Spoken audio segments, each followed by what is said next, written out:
A freight driver on the creek road slowed his team and did not understand what he was seeing. A woman knelt in the ashes of a burned mill, both hands wrapped in cloth dark with blood, pressing a hickory pole against a stone so large it could have served as a grave marker.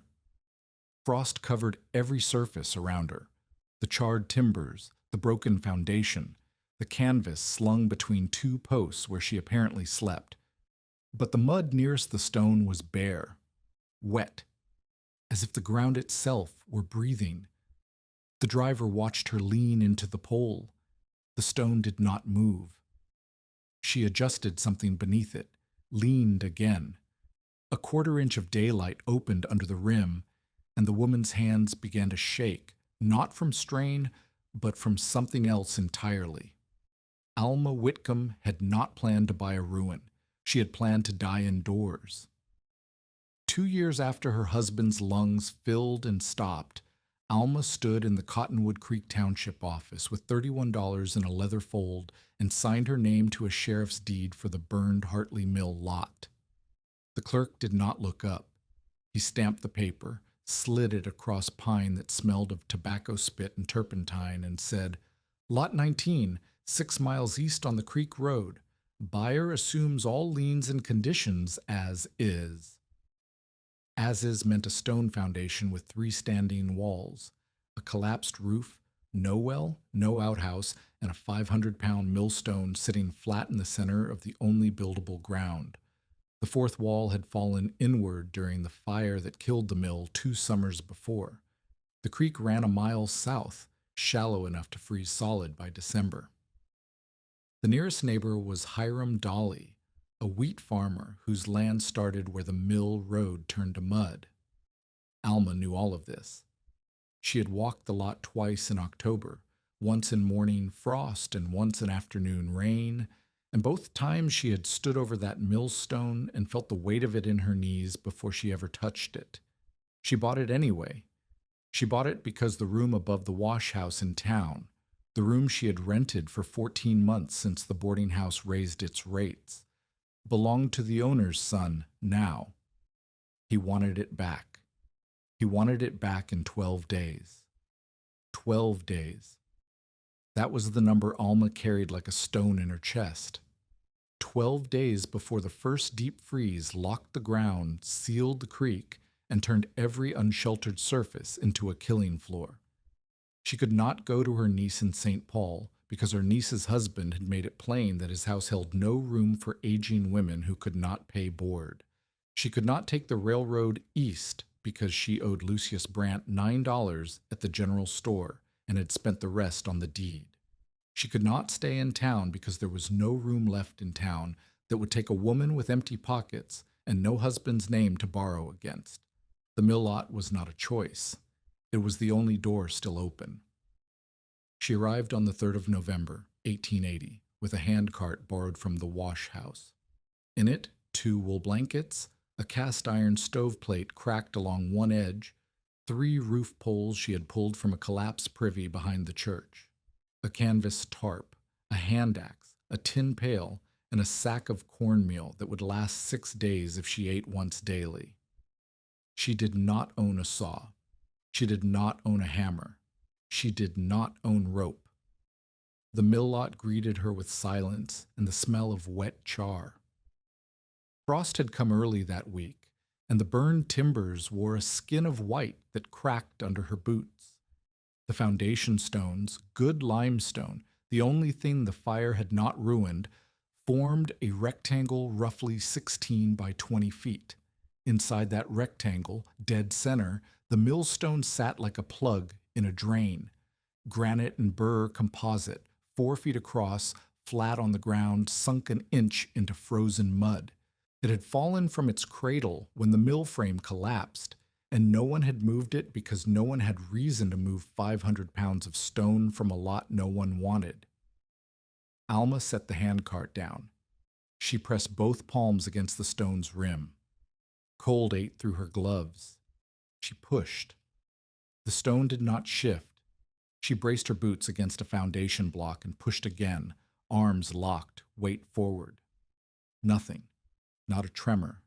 Not a scrape. The stone sat as if the earth had grown around it. She straightened up, breathing hard, and looked at the three walls still standing, the open sky where the roof had been, the gap where the fourth wall had fallen into a heap of charred planking. She could build a shelter on this foundation if she could roof the open top and close the missing wall.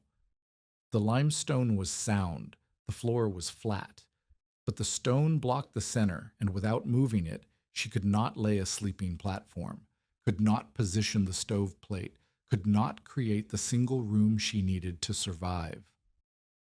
That was the morning Asa Phelps found her. Asa rode the creek road every Tuesday as road overseer, checking culverts and bridge timbers before the freeze made repairs impossible. He was 62, lean as a fence rail, and he had spent 9 years as a millwright before his back gave out and he took the township post.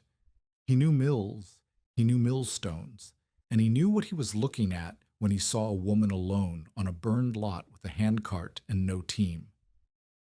He did not dismount. He sat his horse at the edge of the foundation and looked down at Alma the way a doctor looks at a wound he cannot close. "Mrs. Whitcomb," he said, "you bought this." "I signed the deed last week." Asa's eyes moved across the ruin. He counted out loud, and each number landed like a nail. "Half a wall on the east, no cribbing on the north corner, 3 roof poles. You need 8 minimum for a span this wide. 1 stove plate, cracked, no chimney pipe." His gaze settled on the millstone. "And that?" "I know what I have." "You have a grave," Asa said. "That stone weighs 500 pounds if it weighs an ounce. A 4-man team with a chain and 2 oxen could shift it in half a day. You do not have 4 men. You do not have oxen. You do not have a chain." He leaned forward in the saddle. "You need 6 cords of wood minimum to heat a space this size through winter. I count less than 1 cord of scrap, and half of it is charred soft enough to crumble in your hand." Alma said nothing. She was looking at the stone. "That stone buried the miller," Asa said. "It will bury you too." He turned his horse and rode east toward the Dolly farm without waiting for an answer. Alma watched him go. Then she crouched beside the millstone and pressed her bare hand flat against the surface. The granite was cold, but not as cold as the air above it. She filed that away without understanding it. 12 days. $31. No rope, no saw, no hammer, no help. The stove plate was cracked. The blankets were thin. The cornmeal would not last the week. If she could not move the stone, she could not build. If she could not build, she would freeze or crawl back to town and beg for kitchen work in a house where she would sleep on a pallet behind someone else's stove and never own a door again. Alma stood up. She walked to the handcart, took the hand axe, and began stripping bark from a fallen cottonwood at the lot's edge. She did not know yet how to move the stone, but she knew that standing still was the one thing that would kill her fastest. The first 2 days taught Alma what her body could no longer do. She tried brute force on the morning of November 4th. She dug her boots into the frozen mud on the stone's south side, pressed both palms against the rim, and shoved until her vision darkened at the edges. The stone did not move. She tried wedging the hand axe blade under the rim and prying upward. The axe handle bent. The stone sat. She tried rocking it by throwing her weight against alternate sides, the way she had seen canal men shift barge timbers in Ohio 30 years ago. Her right hand, the one that swelled in cold weather where the arthritis had settled into the second and third knuckles, locked into a claw by noon. She wrapped it in a strip of blanket and kept pushing with her left. By the end of the second day, she had moved the stone exactly nowhere. Her palms were raw. Her lower back seized when she bent to pick up the axe. She had eaten a handful of cold cornmeal mush and drunk creek water so cold it made her teeth ache. The temperature dropped below freezing at sunset and did not climb above it until mid-morning. Frost formed on the inside of the canvas tarp she had slung between two charred posts as a sleeping shelter. That night, lying on the stove plate she had set on the bare foundation as a heat sink, useless without a fire, but the iron held the faintest memory of the afternoon sun. Alma felt something she could not explain. Warm air. Not warm like a stove, not warm like a body, warm like breath, slow and damp, rising from somewhere below. She pressed her cheek to the foundation stone near the millstone's rim and felt it again. A current, thin as thread, carrying moisture and a temperature that had no business existing in November air. She sat up. Frost coated every board, every nailhead, every surface of the ruined mill. But near the base of the millstone, one patch of mud remained unfrozen. The frost line stopped 4 inches from the stone's edge, as if something beneath it was breathing heat upward.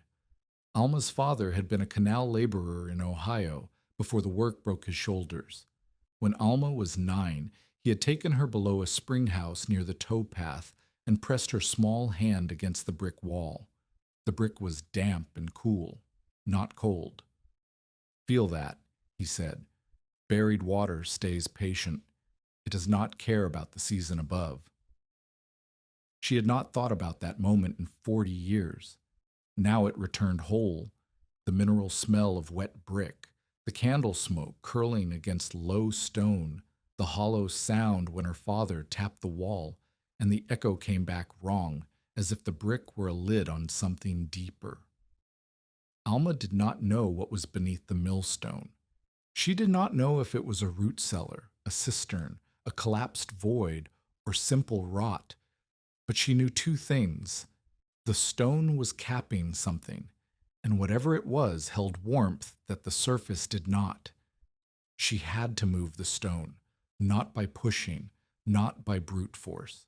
The stone weighed 500 pounds, and she weighed 126, and no amount of will could change that arithmetic. She needed a machine. Alma had never built a machine, but she had watched men build them her entire life. Canal workers used levers to shift lock gates. Millwrights used fulcrums to seat stones. Her husband had used a hickory pole and a block of oak to lift a fallen beam off a neighbor's cow. The principle was simple: a long bar, a fixed point close to the load, and force applied at the far end. The longer the bar, the more the force multiplied. The closer the fulcrum sat to the load, the higher the lift. She needed a bar. She needed a block. She needed wedges to hold whatever ground she gained. The next morning, November 5th, Alma walked the lot and the tree line along the creek for anything she could use. She found a hickory sapling, 6 feet long and thick as her wrist, blown down in an autumn storm. She found an oak sill beam in the rubble, 16 inches long, dense enough to bear weight without splitting. She cut wedge shapes from charred planking with the hand axe, shaving the soft carbon off until she reached sound wood beneath. By noon, she had her materials laid beside the stone. 1 lever, 1 fulcrum block, 4 crude wedges, and a body that could apply perhaps 80 pounds of downward force at the end of a 6-foot bar. She set the fulcrum block 3 feet from the stone's edge. She slid the hickory rail under the rim, resting it on the block. She pressed down on the far end with both hands and her full weight. The stone shifted, a 1/4 inch, maybe less, but the rim on the near side rose, and for 1/2 second, Alma saw darkness beneath it. A gap, a seam, a line of black air where the stone had sealed against the mud. She grabbed a wedge and jammed it into the gap before the stone could settle. The wedge held. The stone sat a fraction of an inch higher on one side than it had sat for 2 years.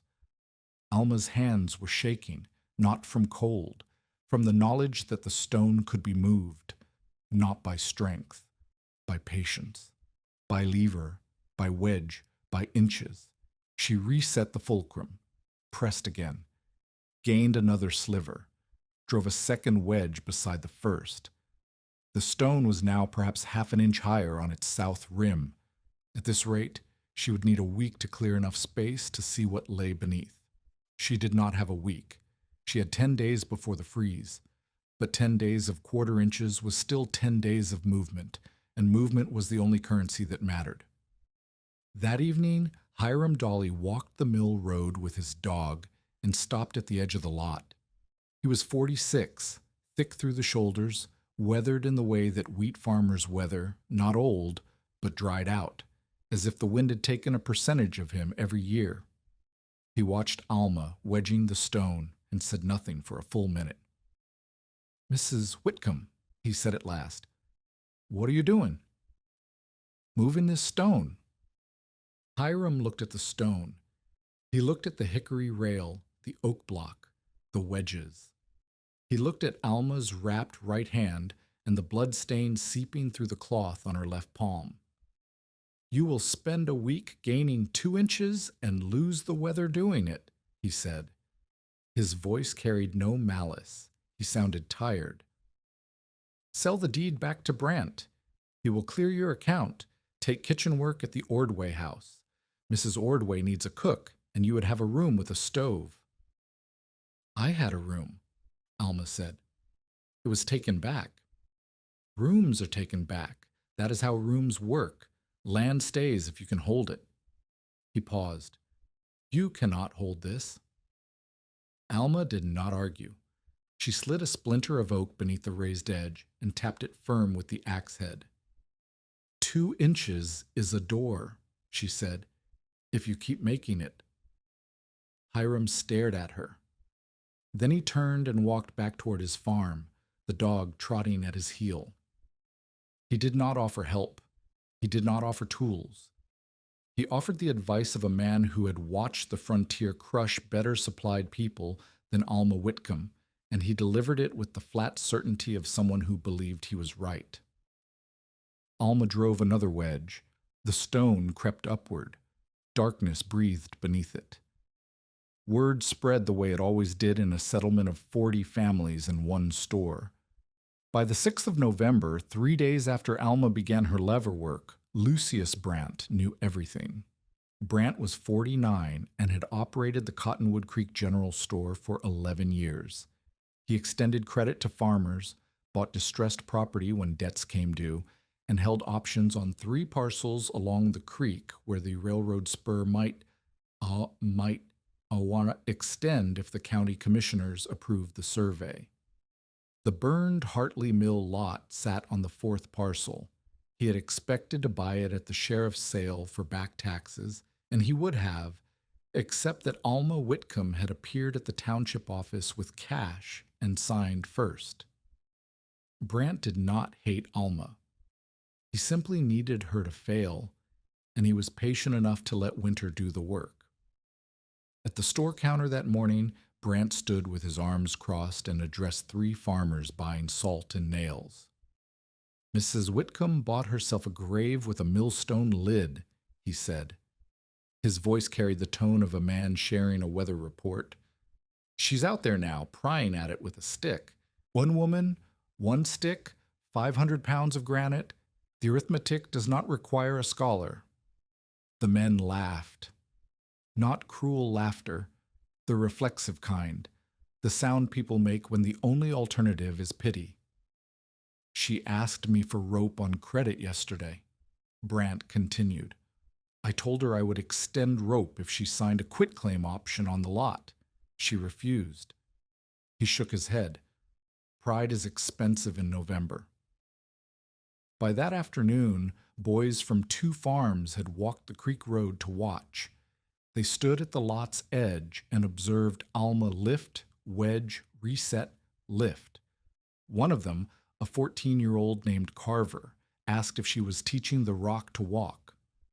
The phrase traveled.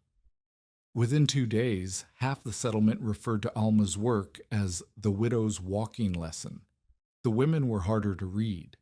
2 wives brought cornbread to the lot but would not stay. A third sent a note through her daughter suggesting Alma speak to the church elder about proper placement, meaning domestic service in a family home, meaning surrender.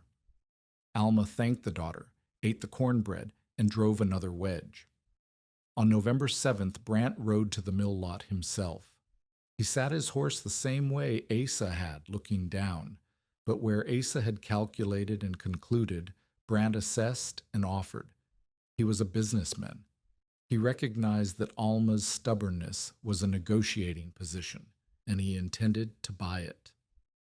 Mrs. Whitcomb, he removed his hat, not from respect, but from habit.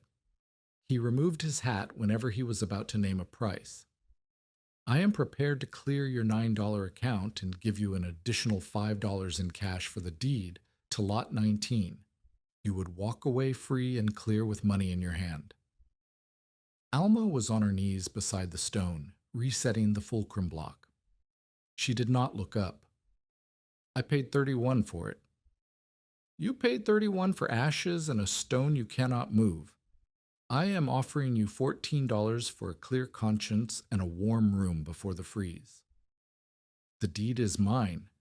Brant's jaw tightened. He replaced his hat. That stone is proof Providence never meant a woman to manage mill ground. Every day you spend out here, you spend health you cannot earn back. And when the cold comes, and it will come, Mrs. Whitcomb, it comes every year without exception, you will crawl to my counter and beg for what I am offering now, except by then the price will be lower. Alma lifted the hickory rail, pressed down, gained a quarter inch, and drove a wedge. She said, Providence left me hickory. Brant turned his horse and rode back toward the store. He did not look back, but he sent a boy to the lot every morning afterward with standing orders. Report whether the widow is still there, and report whether the stone has moved. The stone moved, slowly, brutally, one wedge width at a time. By November 8th, the south rim was raised nearly 2 inches. By November 9th, Alma had shifted the fulcrum to the east side and begun lifting there, working the stone upward in a rotating pattern. South edge, east edge, south again, each cycle raising the whole mass a fraction higher on its bed of stacked wedges. Her body paid the price the arithmetic demanded. The right hand swelled until she could not close it around the lever. She tied the rail to her forearm with a strip of torn blanket and used her body weight instead of grip. Her left palm split open on a splinter, and she packed it with ash and cornmeal paste because she had no salve. Her back locked every morning until she had worked it loose through a quarter hour of slow bending. She ate once a day, drank creek water, and slept on the iron stove plate under the canvas tarp with both blankets and her coat. And still she woke shivering before dawn. But the stone rose, 2 inches, 3. The gap beneath the south rim was now wide enough to slide a hand into, and when Alma held her palm over the opening, she felt it. Steady, damp, warm, the breath of something buried. She did not know what she was uncovering. She did not know whether it would save her or swallow her. But the stone had moved 4 inches in 6 days, and 4 inches was proof that 500 pounds answered to patience the same way it answered to oxen. You just paid in time instead of money. On the afternoon of November 9th, with 7 days left before the hard freeze and the south rim of the Millstone propped on a stack of 11 wedges, a man she had never seen walked out of the tree line along the creek, carrying a canvas sack and limping on his left leg. He stopped 10 paces from the foundation, set the sack down, and watched Alma work without speaking. He watched her place the fulcrum. He watched her brace the lever. He watched her shift her weight and drive a wedge. He watched her do it again. Then he said, in a voice that carried a German accent worn smooth by decades in English, "You're lifting too far from the bite." Alma looked up. The man was 67 or older, white-bearded, lean with hands that were scarred across every knuckle and a left boot built up an inch at the heel to compensate for the limp. His eyes were on the fulcrum block, not on her. "The block is your lever's tooth," he said. "Right now it sits 2 feet from the stone. Move it to 6 inches. You lose travel at the long end, but you triple the force at the short end. You do not need the stone to jump. You need it to surrender." Alma looked at the fulcrum. She looked at the stone. She dragged the oak block closer, reset the bar, and pressed down. The rim lifted 1/2 inch in a single stroke. The man nodded. He did not smile. He said, "My name is Matthias Ram. I came looking for reusable brick, but I think you have found something more interesting than brick. Tell us in the comments, have you ever been laughed at for building something no one else understood?" Matthias did not explain himself. He sat on the foundation wall and watched Alma work for another hour, correcting her once more. Never trust one wedge. Stack opposing wedges, angled against each other, so the stone cannot spit them out. And then he opened his canvas sack, removed a tin of cold beans and 2 hard biscuits, and offered her half without asking whether she was hungry. They ate in silence. The sun dropped behind the cottonwoods. The air turned sharp. Alma's breath hung in front of her face, but the breath rising from beneath the millstone did not condense. It was warmer than the air above. Matthias noticed. He set down his biscuit, walked to the stone, and knelt beside the raised rim. He held his hand over the gap. His scarred fingers stayed still for 5 seconds. Then he lowered his face to the opening and inhaled through his nose the way a man smells a barrel to judge what it held. "Damp masonry," he said, "and still air, no rot, no gas." He tapped the foundation stone beside the gap with his knuckle, a sharp, practiced knock, the kind Alma had seen masons use on walls to test for voids. The knock came back hollow. Matthias sat back on his heels. "Old mills sometimes had cisterns," he said. "Not wells. Cisterns, brick-lined underground, built to collect roof runoff. Milling grain takes water for cooling the stones. Stock watering takes water. Fire protection takes water. A mill without stored water is a mill waiting to burn." He paused. "This one burned. You think there is a cistern under the stone? I think the stone was the cistern's cap. It was never meant to sit on the floor. It sat on the throat, the opening, and when the frame collapsed, it dropped flat and sealed it." He looked at her. "If I am right, you are not just moving a stone. You are opening a well." Alma's hands were raw, her back burned. Her right hand throbbed in its wrapping. She had 7 days before the freeze. She had less than a cord of scrap wood, no rope, no chimney pipe, and a shelter made of canvas and prayer. But beneath the stone, buried water stayed patient. She picked up the lever. Matthias moved the fulcrum block 6 inches closer to the rim.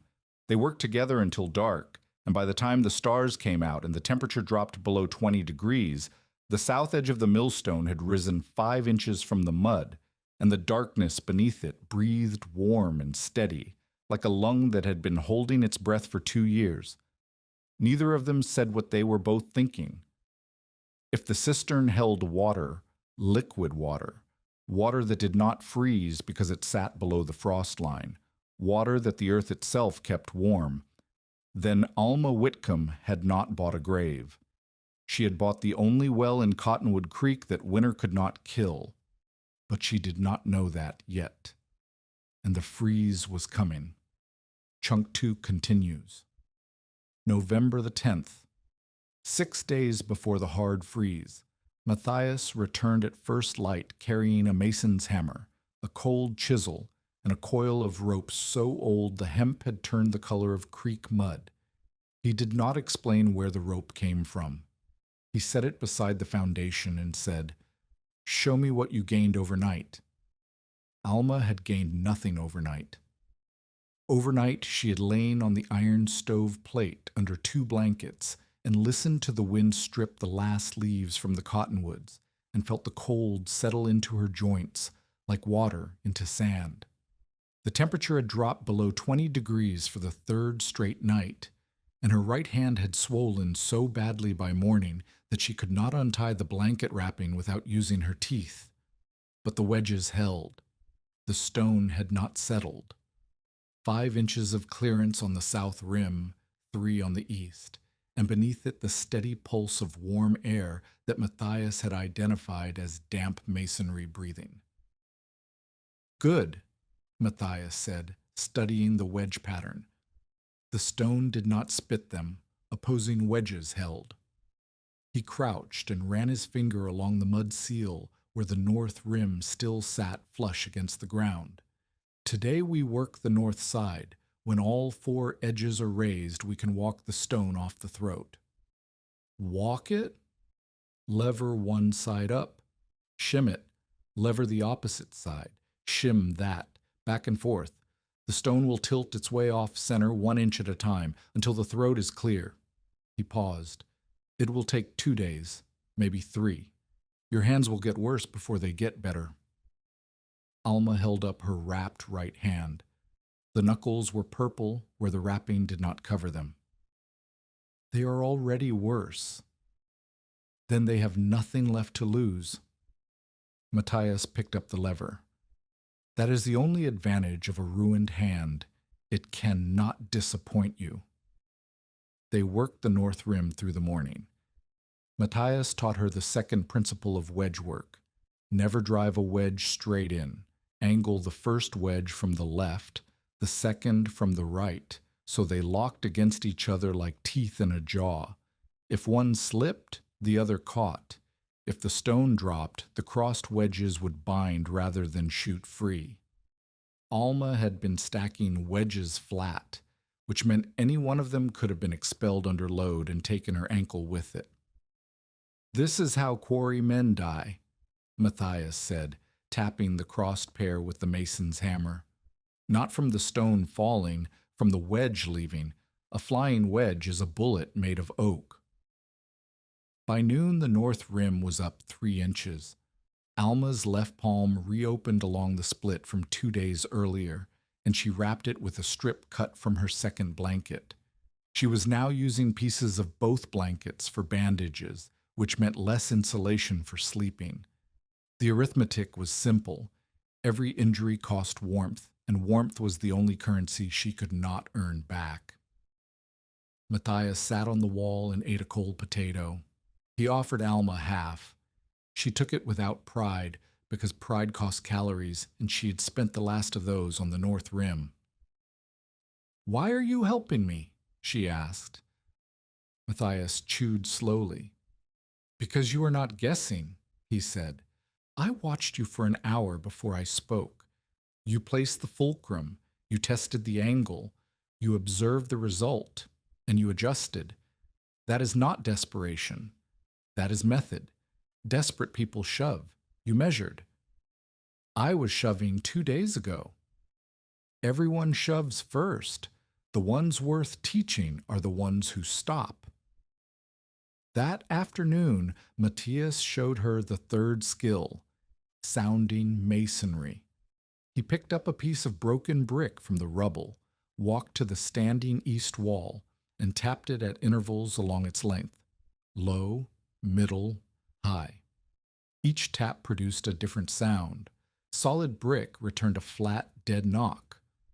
Hollow-backed brick returned a deeper tone with a faint ring, like a drum with the skin pulled loose. "Listen," he said, tapping the wall near the foundation. Dead. He moved up 18 inches. Dead. He moved to a spot directly above the millstone's position and tapped. The sound came back round with a sustained hum that lingered a half-second longer than the others. "Void," Matthias said. "The wall is solid, but behind it there is open space. The cistern's shoulder curves up inside the wall's footprint. This is not a small chamber. This is a real cistern, 9 feet across, maybe more." Alma stared at the wall.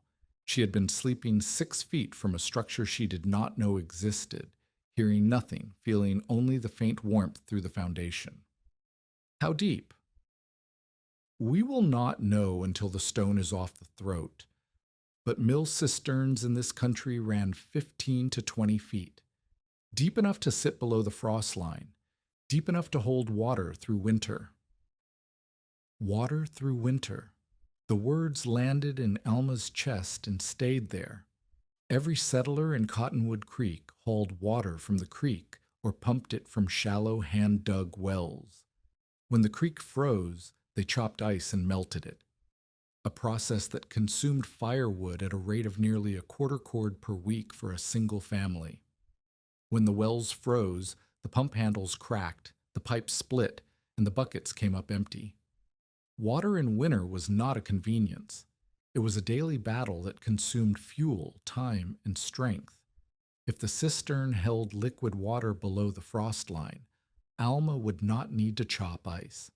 She would not need to burn wood to melt it. She would lower a bucket and draw clean water from a depth the cold could not reach. But Matthias held up one scarred hand. Do not celebrate a hole you have not seen. Cisterns collapse. Cisterns go dry. Cisterns fill with silt, with rot, with dead animals that fell in when the cap shifted. You do not know what is down there until you are looking into it, and you do not trust what you see until you smell the water and check for life in it. Life? Insects, small ones. If water has insects living in it, it has air exchange. If it has air exchange, it has not gone sour. Dead water smells like iron and sulfur. Living water smells like stone. Alma filed that away the same way she had filed away her father's lesson about buried water. Information earned through someone else's scars was the only kind she could afford. November 11th. 5 days. A setback. The oak block Alma had been using as a fulcrum split along a hidden crack when she levered the east rim. The block gave way without warning, the lever dropped, and the stone settled an inch on the east side before the crossed wedges caught it. Alma's right foot was 18 inches from the rim when the stone dropped. Matthias, who had been carrying brick from the rubble pile, turned at the sound and went still. "Show me your foot," he said.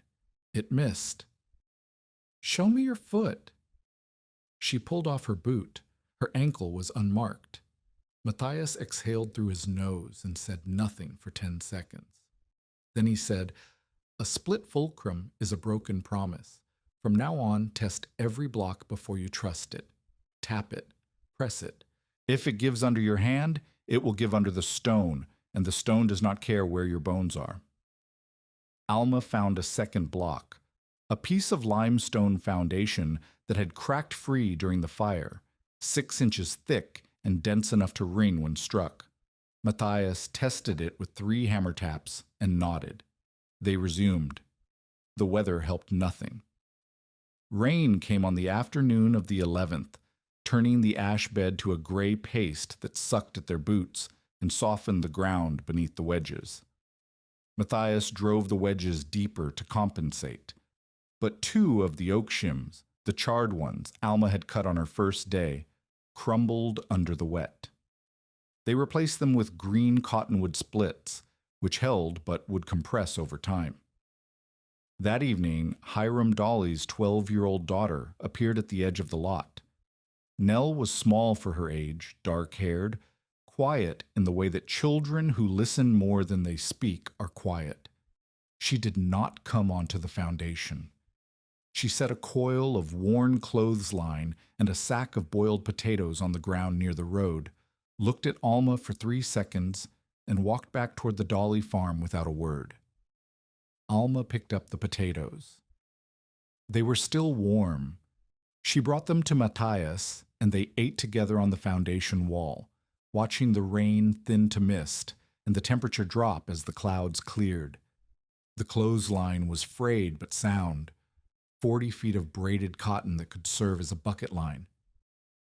"The girl," Matthias said, "Hiram's daughter. Her father did not send her.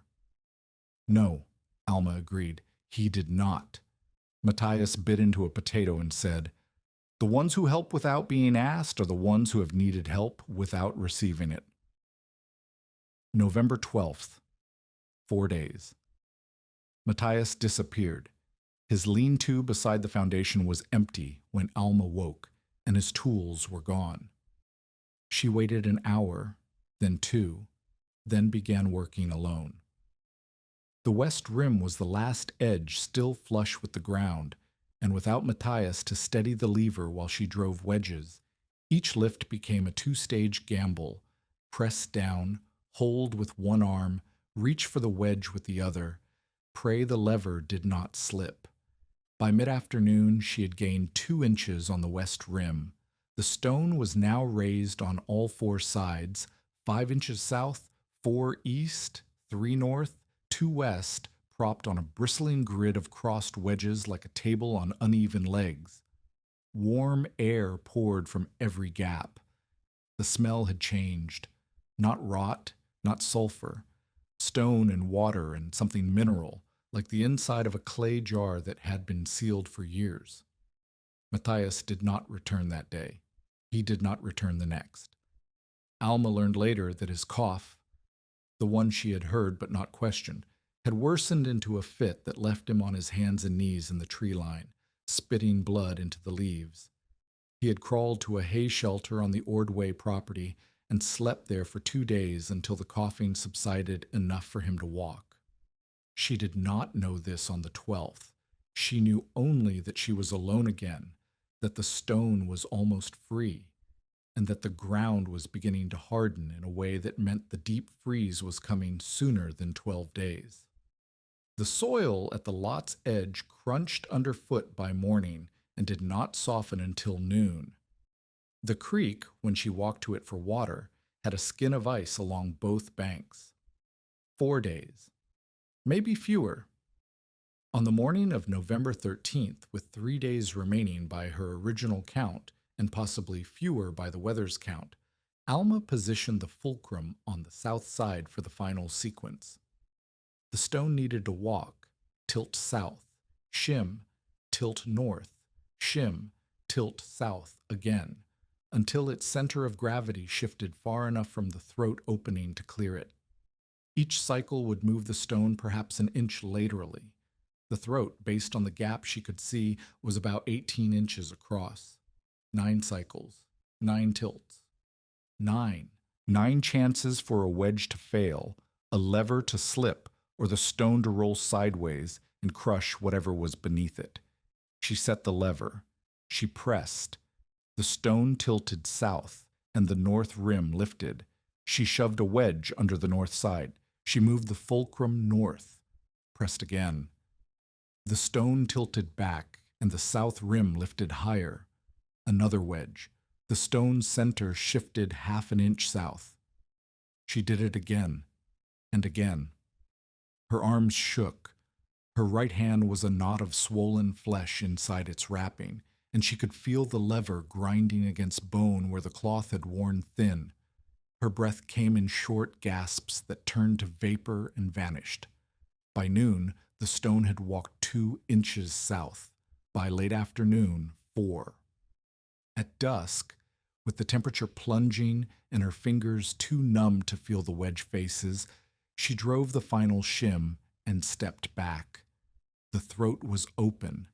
A circle of darkness, roughly 18 inches across, ringed with hand-laid brick that was black with age but unbroken. Warm air rose from it in a column dense enough to make the frost crystals on the surrounding mud wilt and dissolve. Alma knelt beside it and held her face over the opening. The air hit her like opening an oven door. Not hot, but shockingly warmer than the November wind at her back. She took Nell Dolly's clothesline, tied the tin pail to one end, and lowered it into the dark. The pail swung in open air for a long time, 10 feet, 12, 15. Then it struck liquid with a sound that echoed up the brick shaft, a clean, hollow splash that Alma felt in her sternum. She pulled the pail up. Water. Clear enough to see the bottom of the tin. She held it to her nose. Stone. Clay. A faint mineral edge, like licking a penny. No sulfur. No rot. She lowered a candle stub tied to the rope. The flame descended into the shaft, bending in the updraft but staying lit. Air exchange. Living air, the kind Matthias had described. The candlelight caught the brick walls curving outward below the throat into a wider chamber. The cistern was bottle-shaped, narrow at the top, swelling below. The water surface glinted 12 feet down, dark and still. Alma sat back on her heels. The wind cut across the lot and drove snow flurries against the standing walls. The creek would freeze solid within the week. Every shallow well in the valley would follow. Hand pumps would crack, buckets would come up with nothing but frost, and families would begin the brutal arithmetic of melting ice, a quarter quart of wood per week for dirty water that still tasted of ash and mud. Beneath her knees, a brick-lined cistern held several thousand gallons of water that the frost could not reach. She had not planned to buy a well. She had planned to move a stone so she could build a shelter. But the stone had been a door, and the door opened downward, and what lay below changed everything. Matthias returned on November 14th, walking slowly and carrying his tools in the canvas sack slung over his good shoulder. His face was gray. He did not explain the absence, and Alma did not ask. He walked to the open throat, knelt, looked down, and inhaled. How deep is the water? 12 feet below the rim. The pail hits water at that depth. And the chamber? Wide. The candle showed the walls curving out below the throat, 9 feet across, maybe more. You were right. Matthias lowered himself to the ground and sat with his back against the foundation wall. He closed his eyes. I helped build a cistern once, he said, in '64, for a mill south of Mankato, brick-lined 15 feet deep, fed by roof gutters through a sand filter. The mill owners said it was a waste of money. Wells were cheaper. 2 years later, the mill burned because the well froze in January and there was no water for the bucket line. He opened his eyes. I watched it burn from the road. I could hear the stones cracking inside. Alma said nothing. She understood that this was not a story about a mill. It was a story about a man who had built something that could have saved something, and the man who owned it had not understood its value until the value was ash. We need to build your shelter over the throat, Matthias said. The opening goes inside the floor. You build the shack around it. The warm air rising from the cistern will heat the space above. Not much, but enough to keep the frost off your drinking water and off your body. And the throat stays below the wind. No snow enters. No ice forms on the rim. Over the next 2 days, Alma and Matthias built the shelter that would carry her through winter. The 3 roof poles Alma had salvaged became the frame for a lean-to pitched against the tallest standing wall. Matthias showed her how to cut and wedge salvaged planking into a crude roof deck, leaving gaps for the chimney pipe she did not have and sealing the rest with layers of bark and mud. The missing 4th wall became a canvas flap, weighted with stones. The iron stove plate went into one corner, propped on bricks, with a fire pit dug beneath it, and a gap in the wall for smoke.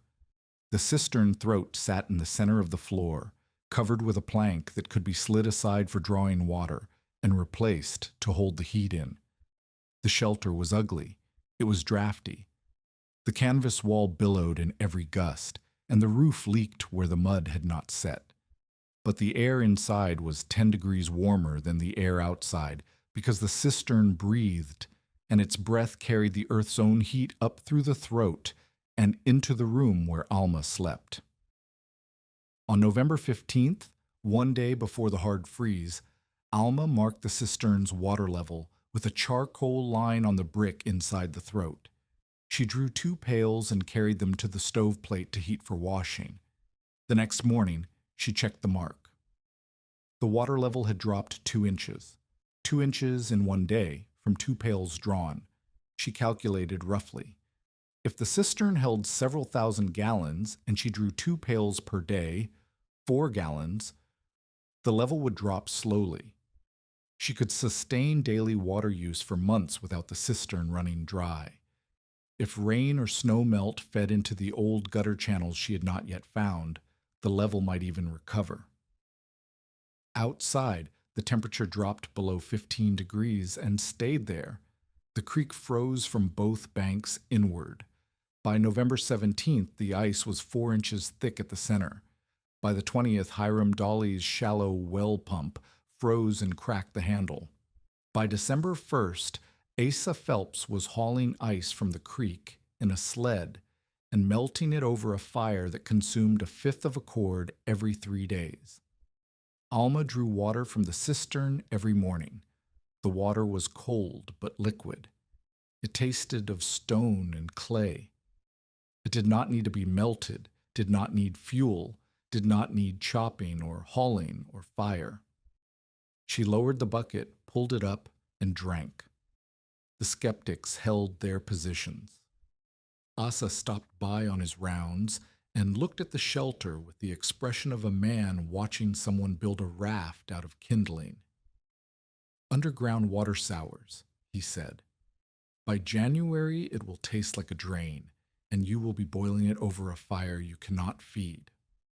Brant sent his hired man to the lot with a notice claiming the cistern was an abandoned commercial improvement attached to the original mill salvage, not to the land. Alma showed the deed to Matthias, who could not read English well but understood property boundaries. "The deed says Lot 19, all structures and improvements thereon and thereunder," Alma said. "Thereunder includes below grade." The hired man left. Brant did not come himself. He was saving his visit for when the cold had finished what his offers could not. January came like a door slamming. The settlers of Cottonwood Creek had lived through hard winters before. They had survived the blizzard of '73 and the ice storms of '76 and the killing frost of '78 that took 3 calves and 1 old man on the Ordway property. They knew cold. They built against it. They stored wood, banked walls, sealed windows, and braced for the months when the sky turned white and stayed that way. But the winter of 1880 to 1881 was not a winter they knew. It was a winter that kept coming, each week colder than the last, each storm deeper, each freeze lasting longer than memory said it should. The old-timers called it different things. Asa Phelps called it the Anvil Winter because it hammered everything flat. Hiram Dolly called it nothing at all. He stopped talking about the weather because talking about it changed nothing. In Cottonwood Creek, they would call it the Black Frost. Not because the frost was black, but because the sky was weeks of low, iron-colored cloud that blocked the sun and turned the days into long gray tunnels between one frozen night and the next. The snow sealed the creek road in the second week of January. Drifts piled 4 feet against the Dolly barn and 6 feet in the cut where the road crossed the ridge. The creek, already frozen since November, now lay under a layer of snow so thick that chopping through to ice required digging first.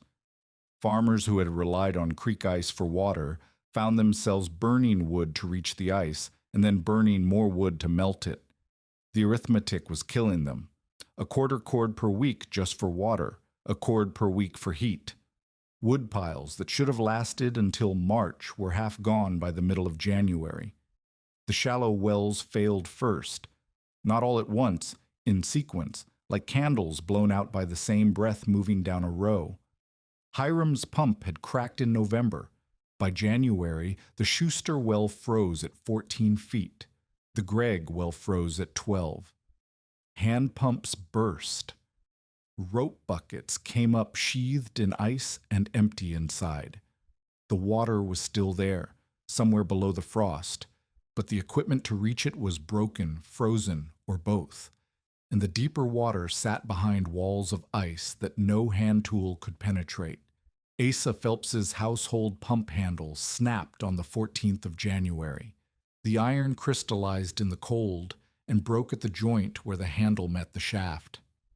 Asa, who had maintained that pump for 9 years and trusted it the way a farmer trusts a plow, stood in his yard holding 2 pieces of iron and said nothing. Brant still had water. He kept 2 barrels in his store cellar, filled in autumn, and he sold it by the dipper. A dipper of water cost the same as a dipper of whiskey, 5 cents, and he did not negotiate. Families who owed him credit got water added to their accounts. Families who owed him too much got nothing. The Dolly household was among the first to break. Nell, the 12-year-old who had left potatoes and clothesline for Alma, developed a fever on January 16th. Not the quick fever that comes and goes with a chill, but the slow climbing kind that dries the mouth and thins the pulse and turns a child's eyes glassy. Hiram melted snow on his stove for Nell to drink, but the fuel cost was enormous. He was burning furniture by the end of the first week, and melted snow, boiled in a soot-black pan, still carried grit and ash and the taste of whatever the wood had been before it was fire. Nell needed clean water, steady water, water that did not cost 1/5 of a cord per batch. Hiram tried the creek. He walked a mile through snow to the crossing, dug through 4 feet of drift, chopped through 6 inches of ice, and reached water so cold that his hand cramped shut around the axe handle. He filled a bucket. On the way back, the bucket froze solid before he reached his door. He built a fire in the yard and melted it again. The process took 3 hours and consumed wood he could not spare.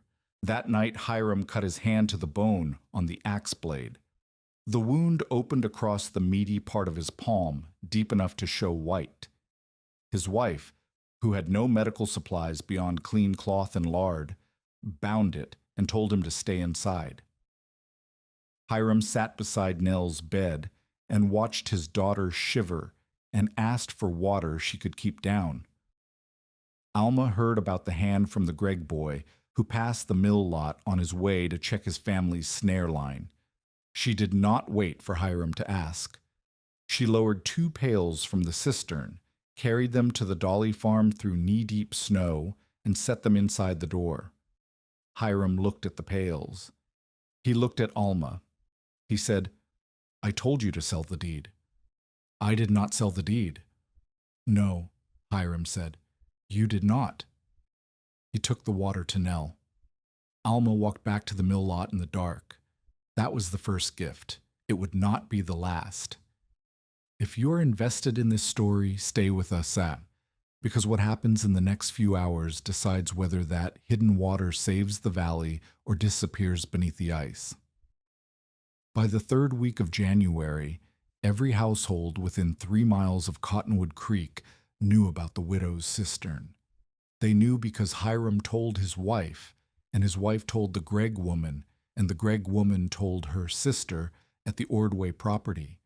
And within 2 days, the information traveled the way all information travels in a settlement of 40 families, completely, inaccurately, and with the speed of fire. What they heard: the widow had found a well that did not freeze. What they imagined: a miracle. What they did not know: the cistern was not infinite.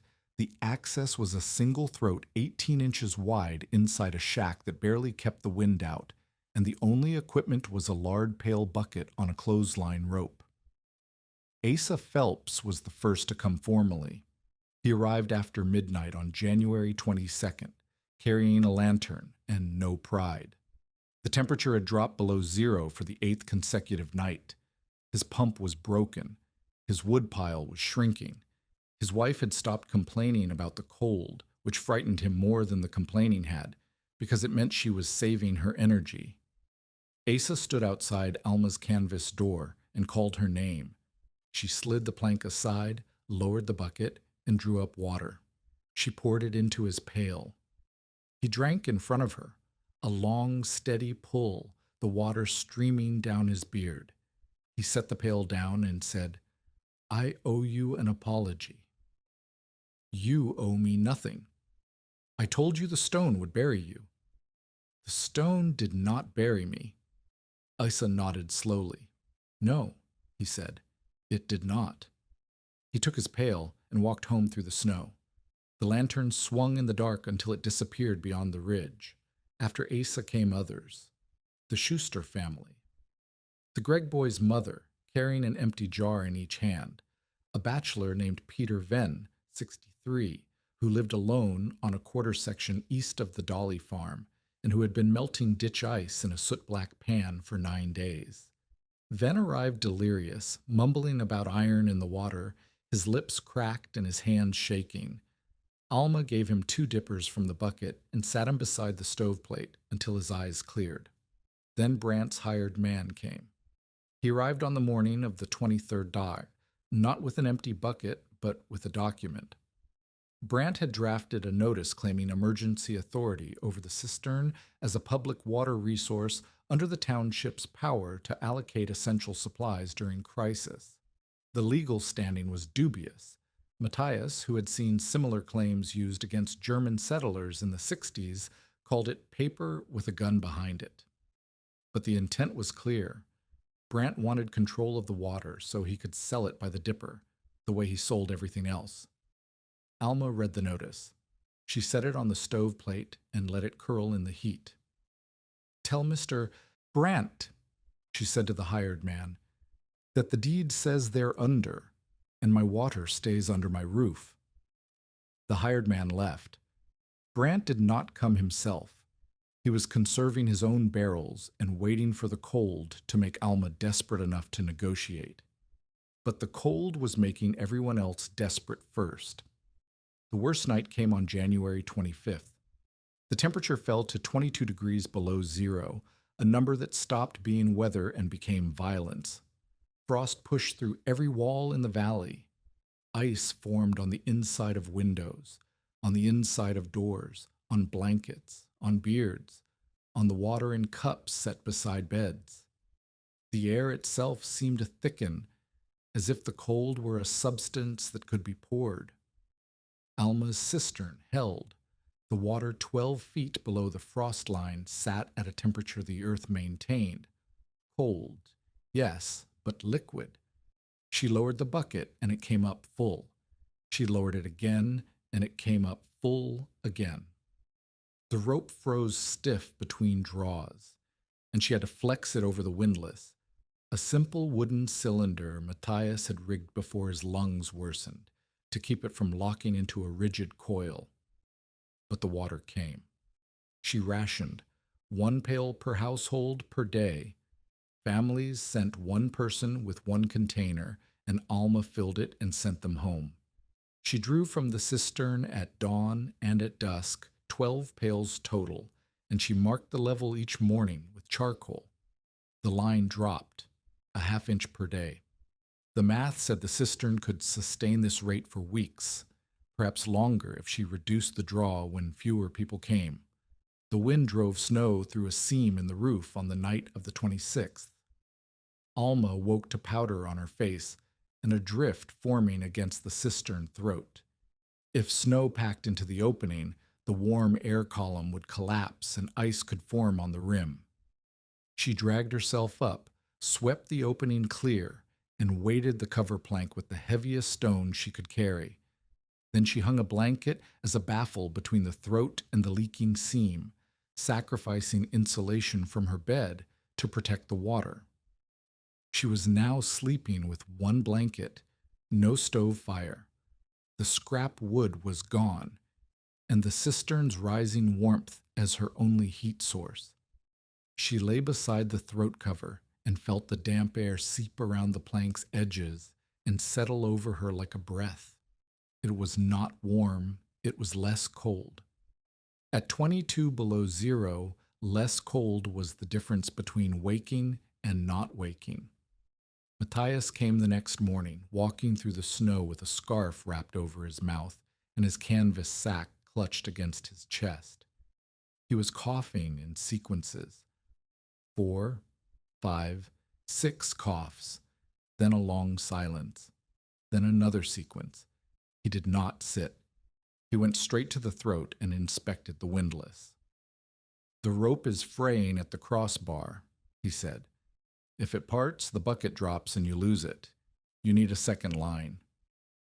He produced from the sack a 12-foot length of braided leather harness strap. "Tie this as a safety line. Loop it through the pail handle and anchor it to the foundation block. If the main rope breaks, the leather holds." Alma tied the safety line. Matthias watched her tie the knot, corrected it once. "The loop goes under, not over. If it goes over, the load tightens the wrong way and it binds instead of holding," and then leaned against the wall and closed his eyes. "You should not be walking in this," Alma said. "I should not be doing many things, but the knot needed correcting, and dead men do not correct knots." He stayed through the afternoon. When the Gregg woman came for her daily pail, Matthias helped Alma lower the bucket using the windlass, and showed her how to brace her feet so the rope did not pull her forward when the full pail swung. When Peter Venn came a second time, steadier now but still hollow-eyed, Matthias checked his pulse and told Alma to give him an extra half-dipper. That night, Matthias collapsed. He was standing beside the throat, helping Alma replace the cover plank after the evening draw, when his knees buckled and he sat down hard on the foundation. The cough came in a wave, not the measured sequences of the morning, but a long, unbroken storm that bent him double and left blood on his scarf. Alma dragged him to the stoveplate, covered him with her one remaining blanket, and sat beside him until the coughing stopped. "The throat needs reinforcement," Matthias said when he could speak. His voice was a whisper scraped over gravel. "The frost is pushing the upper courses inward. 2 bricks are cracked. If they fall, the throat narrows and the bucket will not pass. I will fix it. You will need to relay the top ring. Mortar will not set in this cold. Use mud and straw packed tight. It will hold until spring." "Matthias, I will show you in the morning. The mud must be mixed with—" "Matthias, stop talking." He stopped. He lay on the iron plate and breathed in short, shallow pulls that rattled in his chest like seeds in a dry gourd. Alma covered him and sat beside the throat and listened to the wind outside and the water below and the man between them fighting to stay useful, because useful was the only thing he knew how to be. In the morning, before dawn, Matthias showed her how to pack mud and straw into the cracked courses. He could not bend to reach the throat, so he directed from the wall, his voice barely carrying. "Wet the straw first. Short pieces, no longer than your thumb. Pack the mud in layers, not all at once. Each layer must grip the one below." Alma packed the throat. 3 courses of mud and straw repair, pressed into the cracks with her bare fingers because gloves were too thick to feel the gaps. Her hands came out raw and bleeding and covered in mud that froze on her skin before she could wash it. By the end of that day, the throat was sound. The bucket dropped clean and rose clean. Matthias drank a dipper of water, closed his eyes, and said, "Water remembers level. Keep the draw steady. Do not take more than the chamber gives." The crisis did not end that night. It did not end for another 11 days. But on the 27th of January, 1881, at 22 degrees below zero, with every creek frozen, every shallow well dead, and Brandt's barrels dwindling behind a counter that charged 5 cents a dipper, Alma Whitcomb lowered a bucket into a cistern that the entire settlement had told her did not matter, and she brought up water. She brought up water the next day, and the next, and the next. The charcoal line dropped, 1/2 inch per day, an inch. But the chamber was deep, and the chamber was wide, and the water had been gathering there for years, patient beneath its stone cap, and it did not run out. It held. Chunk 3 continues. The cold did not break. It loosened. By the second week of February, the temperature climbed above zero for the first time in 19 days, and the sky opened enough to show a disk of pale sun that cast shadows but gave no warmth. The snow remained. The creek remained frozen, but the killing pressure, the sense that the air itself was trying to crush every living thing, flat, eased, and in Cottonwood Creek, people began to move again. Alma drew water on the morning of February 9th and found the charcoal line had not dropped since the previous day. She checked it again at noon. The same. The cistern had stabilized. Either the draw rate had decreased as families found other sources.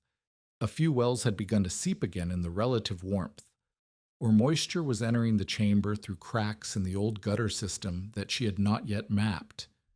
Either way, the water held. She set the bucket on the floor of the shack and sat on the foundation wall and allowed herself 10 seconds of stillness.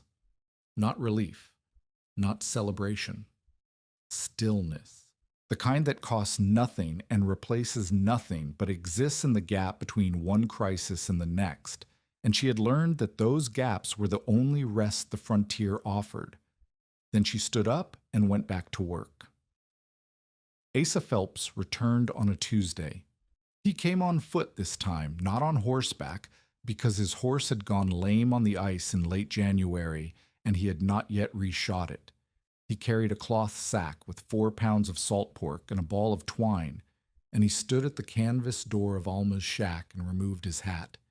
And this time, the removal was not habit. It was intent. "Mrs. Whitcomb," he said, "may I come in?" Alma held the canvas aside. Asa ducked through and straightened up in the low space, his head nearly touching the roof poles. His eyes moved the way they had moved in November, counting and calculating, but this time the count was different. He saw the cistern throat in the center of the floor, covered with its plank and weighted with stones. He saw the windlass rigged from a salvaged beam with Matthias's leather safety line looped through the pale handle. He saw the charcoal marks descending the inside of the throat, a record of every day's water level, a ledger written on brick. He saw the mud and straw repairs Alma had packed into the cracked upper courses, and he crouched beside them and pressed his thumb against the seal. It held. He nodded. "I measured wrong," Asa said. He did not look at Alma when he said it. He looked at the throat. "Not the stone, not the cistern. You. I measured you wrong." "You measured what you saw." "I saw a woman with a handcart and no team. I did not see what was under the stone because I did not believe anyone would get to it." He straightened up. "How many families are you supplying?" 7, at last count. 1 pail per household per day." 7 families through a throat you can barely fit a bucket through. Asa shook his head. "I've been an overseer for 9 years, and I have never seen a single water source sustain 7 households through a freeze this deep." "The cistern was here before I was," Alma said. "I only opened it." "You opened it when no one else would have touched that stone. That is not the same thing as finding it by accident." Asa set the salt pork on the foundation wall. "This is not charity. This is payment. You kept my wife alive when my pump broke, and I owe you more than pork, but pork is what I have." He left the twine and walked out. At the canvas door he turned. "I will tell the township board that this cistern is a private improvement on deeded land. Brant's emergency claim has no standing, and I will say so in the minutes." Alma nodded. Asa replaced his hat and walked back toward the creek road, and for the first time since November, the road overseer was not calculating her failure. He was calculating what she had built. Hiram Dolly came next, and his conversion was slower because his doubt had been quieter. He did not arrive with a speech or a gift, He arrived with a question. How does it work? Alma showed him. She slid the cover plank aside and let him look down the throat. She pointed out the brick lining, the domed shoulder where the chamber widened, the water surface glinting 12 feet below. She showed him the windlass, the safety line, the charcoal marks. The water stays liquid because it sits below the frost line, she said. The earth is warmer down there. Not warm, warmer. Enough to keep ice from forming. The brick holds the chamber open, and the throat lets air exchange so the water does not go dead. Hiram stared into the dark. Nell drank this water for 3 weeks, he said. She is better. Clean water helps. Clean water that you gave us after I told you to sell the deed and take kitchen work. He pulled back from the throat.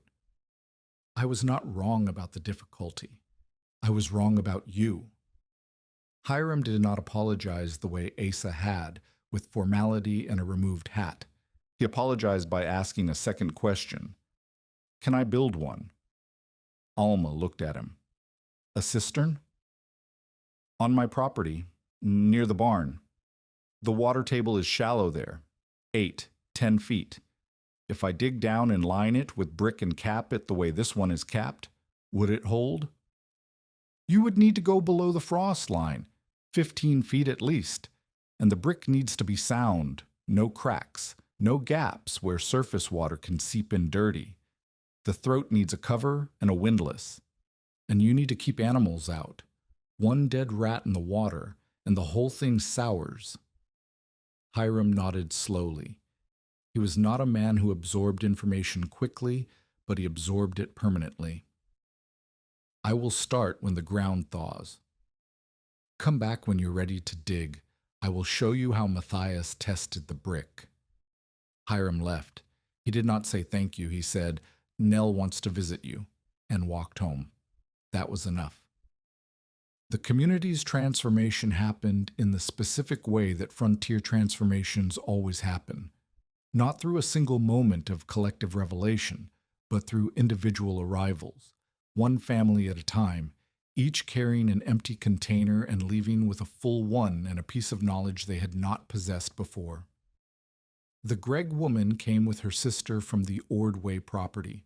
Alma showed them the settling barrel, a wooden half-barrel Matthias had helped position beside the throat, filled with layers of gravel, sand, and charcoal through which drawn water could be poured before drinking.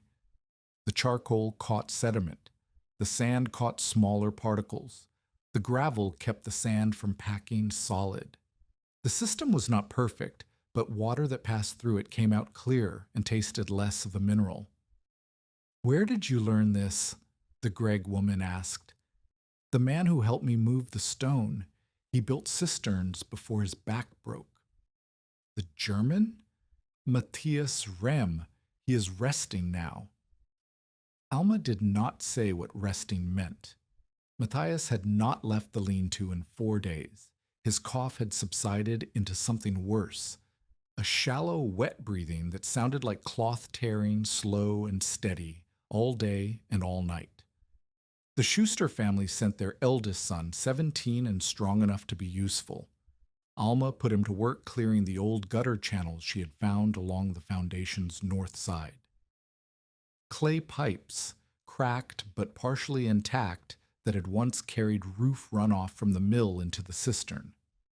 If she could repair even one channel and build a catchment surface above it, spring rain would refill the cistern without hauling. The church women came in a group of 4, carrying jars and looking nervous, as if entering the shack of a woman they had pitied for months required a collective courage none of them possessed alone. Alma filled their jars and showed them the throat and the charcoal marks and said, You are welcome here. You were always welcome. One of the women, Maren Gregg, the eldest, who had sent the note in November suggesting Alma seek proper placement, set her jar down and said, We should have helped you in November. You helped me last week, Alma said. The cornbread you sent lasted 3 days. Maren looked at the floor. She did not say anything else. She picked up her jar and left, and Alma understood that some conversions are silent, because the shame is louder than any words could be. But Brant did not convert. Brant's 2 cellar barrels were empty by the second week of February, sold by the dipper until the last cup was gone and the oak staves dried and began to gap. He had made money on the water, enough to cover the credit he had extended through the fall lie. But the money did not replace the water, and now his own household was drawing from melted ice like everyone else. He could have come to Alma's cistern, every other family had, but Brant could not bring himself to stand in a line at the shack of a woman whose deed he had tried to buy for $14 and whose water he had tried to seize by emergency notice. His pride was not the quiet kind that bends. It was the structural kind, the kind that load-bearing walls are made of, and if it broke, everything above it would come down.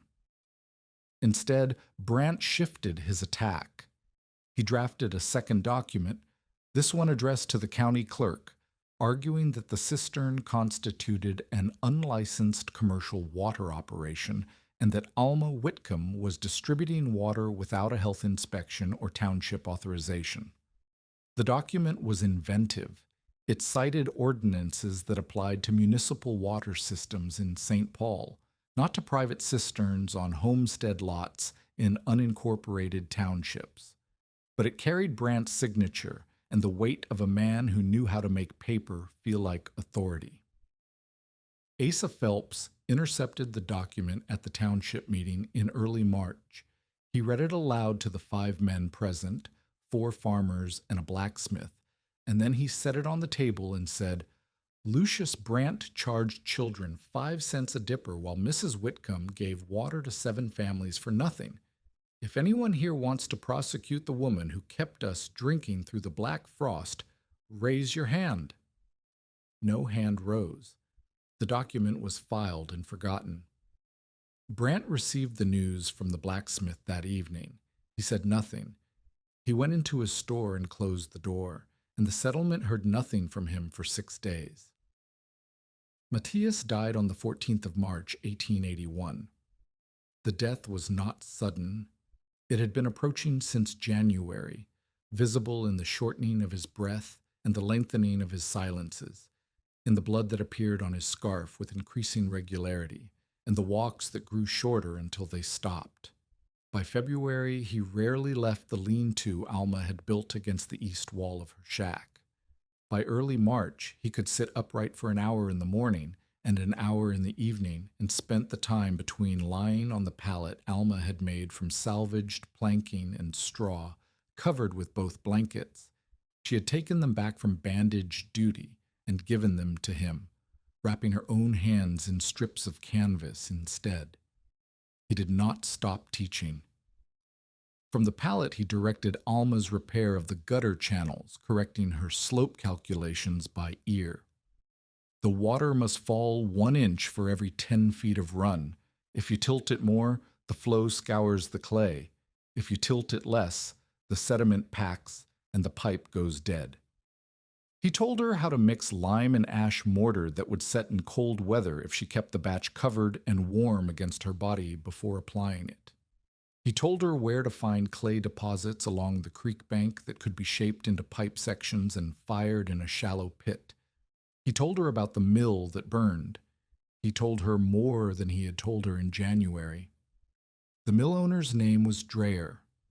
The cistern Matthias built for him had held 4,000 gallons and could have drowned the fire in the first minutes if anyone had remembered to use it. But Dreyer had covered the cistern throat with a grain bin because he needed the floor space. And when the fire started in the drying room, no one could reach the water in time. The mill burned in 40 minutes. The cistern survived intact beneath the ashes, full, useless, still holding every gallon Matthias had designed it to hold. I built something that worked, Matthias said. His voice was thin enough to see through. And it did not matter, because the man who owned it did not understand what he had. Alma sat beside the pallet and said, I understand what I have. Yes, Matthias said. That is why I stayed. On the morning of the 14th, Alma brought him water from the cistern. He drank half a dipper. He asked her to open the cover plank so he could hear the echo of the bucket dropping. She lowered the pail and let it splash, and the sound traveled up the brick throat and filled the shack. A clean, hollow note, like a bell struck underground. Matthias closed his eyes. Water remembers level, he said. People forget. He did not open his eyes again. Alma sat beside him until the afternoon light moved across the floor and touched the edge of the cistern throat. Then she covered his face with the blanket, walked outside, and stood in the March wind with her hands at her sides and her breath turning to vapor and the sound of the creek. Running now, the ice breaking, the water moving again after months of silence, carrying downhill toward the river. She did not cry. She stood. The wind pressed her coat against her body, and she felt the thinness of herself, the weight she had lost, the muscle she had spent, the months of cold and labor and solitude that had stripped her down to wire and will. Matthias had come to the mill lot looking for brick and had found a woman who measured before she shoved. He had stayed because she was worth teaching. He had died in the shelter his teaching had made possible. Alma went back inside. She picked up the mason's line Matthias had given her, a spool of thin cord with a plumb weight, the tool a mason uses to ensure a wall is true, and hung it from the roof pole above the cistern throat. The weight hung straight. The line was vertical, level, true. She left it there. Spring came in pieces. The snow thinned.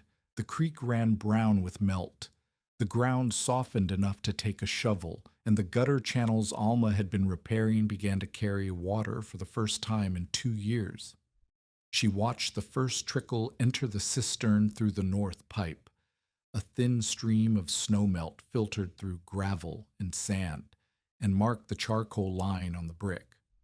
By the end of March, the line had risen an inch. The cistern was refilling. Alma built a roof catchment from salvaged mill planking and a sheet of tin she bought from the blacksmith for $2. The catchment sat on the north wall, angled to funnel rain into the repaired gutter, through the gravel sand charcoal filter box, and down into the cistern. The system was crude. It leaked at 3 joints. The tin warped in the first hard rain and sent half the water sideways into the mud. But the half that reached the cistern was clean, and the charcoal line continued to rise. She taught Nell Dolly to listen for hollow brick. They spent an afternoon tapping the standing walls of the mill foundation, mapping the voids, identifying where the old cistern shoulder pressed against the masonry. Nell was 12 and quick, and had the kind of ear that hears differences other people walk past. She found a section of wall where the hollow tone extended 3 feet higher than anywhere else, and Alma realized the cistern's dome was taller than Matthias had estimated. The chamber was not just wide, but deep under its arch, which meant more volume, more water, more capacity than she had calculated. You heard that before I did, Alma told Nell. Nell did not smile. She said, My father does not listen to walls. Your father listens to wheat. That is a different skill. He should listen to walls, too. Then you will teach him. Nell came back every Saturday after that. She carried sand for the filter box, swept the catchment surface, and checked the charcoal marks. She learned to lower the bucket without jerking the rope, a smooth, steady drop that let the pail fill without swinging, and to brace her weight against the windlass on the way up so the load did not pull her forward. She was the first person besides Alma and Matthias to operate the cistern alone. Asa Phelps began requiring covered well curbs on township roadwork. He did not cite Alma's cistern in the official record.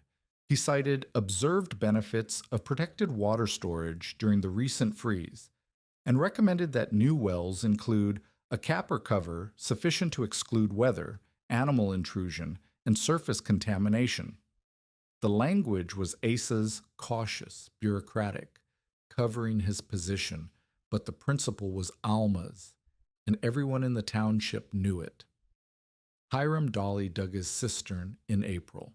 It was shallow, only 10 feet, barely below the frost line, and the brick was second-hand, scavenged from a collapsed smokehouse on the Ordway property.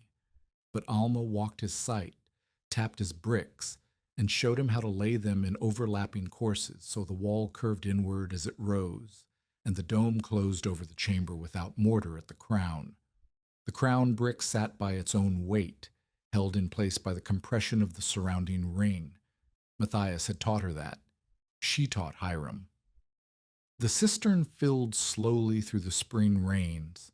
By May, it held enough water for daily household use. Hiram's well pump was still broken. He did not repair it. He did not need to. The grass fire came in July. It started on the Ordway property, a spark from a brush clearing that caught dry stubble and ran east on a wind that had been blowing hot for 3 days. By the time the Ordway men saw the smoke, the fire had crossed their fence line and was eating its way through standing grass toward the Dolly farm, the Gregg property, and the Creek Road. Frontier grass fires moved faster than a man could run. The only defense was a fire break, plowed earth that the flames could not cross, or water, and water required a source and a delivery system, and people organized enough to use both before the fire arrived. Alma heard the fire before she saw it. A low roar, like a river heard from a distance, carried on the wind, along with the smell of burning grass and something sharper, resin from a fence post, tar from a roof patch, the chemical edge of things that were never meant to burn. She climbed the mill foundation's north wall and looked east and saw the smoke column, wide and brown, leaning toward the creek road. She did not wait for anyone to ask. She slid the cistern cover aside, lowered the bucket, and began filling every container she had: the lard pail, a tin basin, 2 jars, the settling barrel itself, emptied of its gravel and sand. She sent the Gregg boy, who had appeared at the lot running, breathless, shouting about fire, back along the road with 2 full pails and instructions to wet the ground in front of the Dolly barn. Within an hour, Alma had organized a bucket line.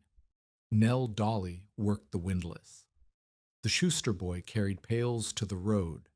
The Gregg woman and her sister passed them hand to hand toward the fire's approaching edge. Hiram, his palms still scarred from the January axe cut, shoveled a fire break across his wheat stubble while his wife threw water on the barn wall. Alma stood at the cistern and counted. 1 pail up, 1 pail passed, 1 pail thrown. The water hit the dry grass, and the grass darkened, and the fire, when it reached the wet line, slowed. It did not stop. Grass fire does not stop for a single pail, but it stuttered, and the stutter gave Hiram time to finish the break, and the break held. The fire turned south along the creek, burning itself out against the mud flats where the spring melt had left the ground too damp to carry flame. If this story reminds you why preparation matters, share it with someone who needs to hear it before the emergency arrives. 3 farms survived because of the bucket line. The Ordway property lost a fence and a hay rick. The Dolly barn took scorch marks on the east wall, but did not catch. The Gregg house never saw flame. Brant's store sat a 1/4 mile north of the fire's path. It was never in danger, but his stable, set back from the road behind a stand of dry cottonwood, caught a wind-blown ember on the roof and began to smoke. Brant's 2 cellar barrels had been empty since February. He had not refilled them. He had not built a catchment. He had not dug a cistern. He had spent the spring filing documents and nursing his pride and watching Alma's operation grow, with the expression of a man who sees a debt compounding against him and cannot bring himself to pay it. Now his stable was smoking, and he had no water. He stood in his yard and watched the smoke thicken. He looked toward the creek. Too far, too slow. He looked toward his well. The pump worked, but the flow was a trickle, barely enough for household use, nothing like what a burning roof demanded. He looked toward the mill lot, half a mile south, where the bucket line was still passing water. Brant did not come himself. He sent the hired man. The hired man arrived at the cistern out of breath and asked for 4 pails for the store stable. Alma looked at him. She looked at the bucket line, still working, still passing water to wet the ground in front of properties that belonged to people who had not tried to steal her deed or charged children for drinking water. She filled 4 pails. "Tell Mr. Brant," she said, "that the water is free. It was always free." The hired man carried the pails north.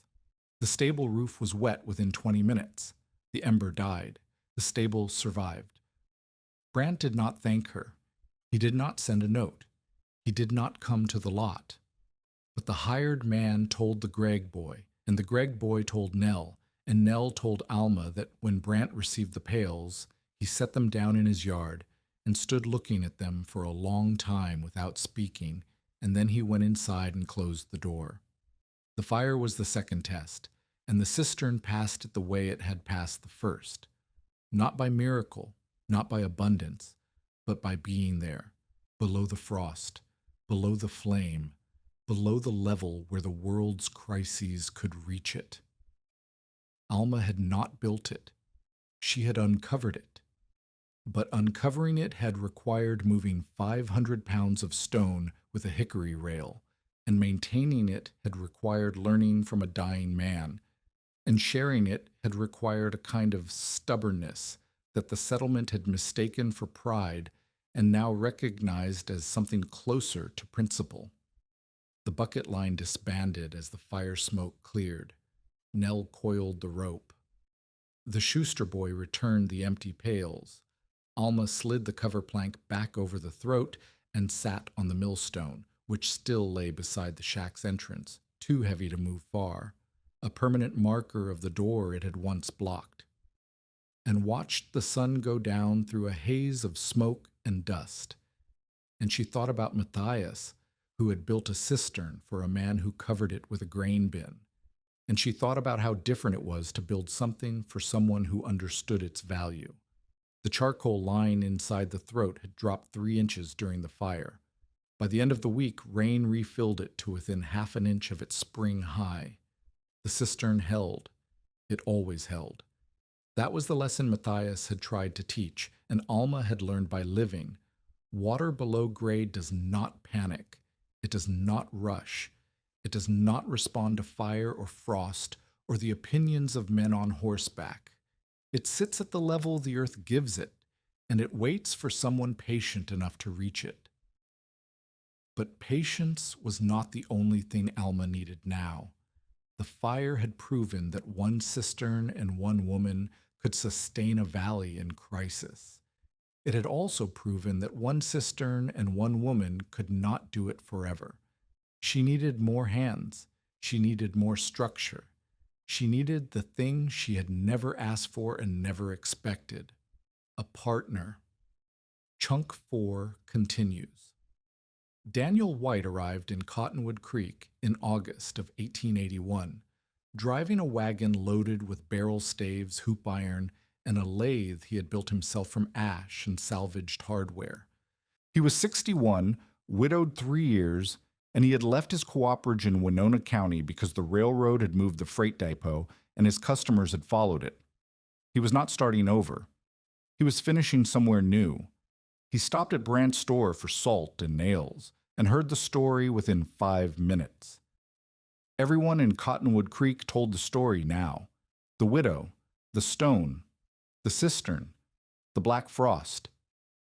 It had become the settlement's defining narrative, the way certain events become the hinge that a community uses to divide time into before and after. Before the black frost, they had measured survival by wood piles and well depth. After it, they measured by water storage and the name of the woman who had shown them the difference.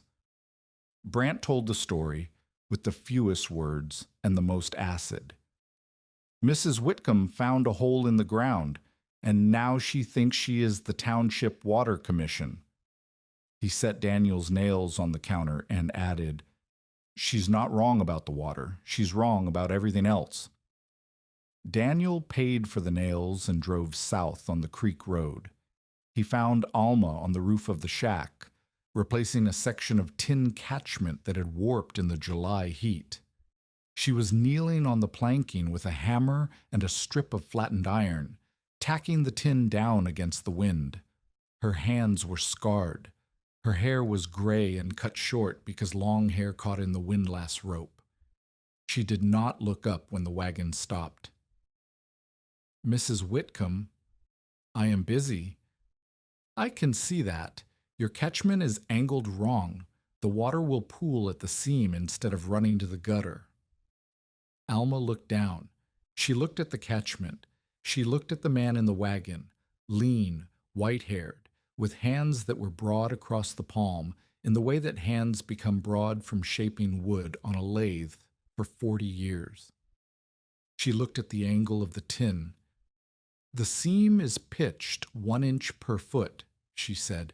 "It should be 1.5. At 1 inch, surface tension holds the water at the joint in cold weather.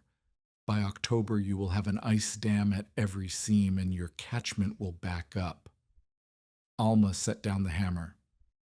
"You build roofs?" "I build barrels.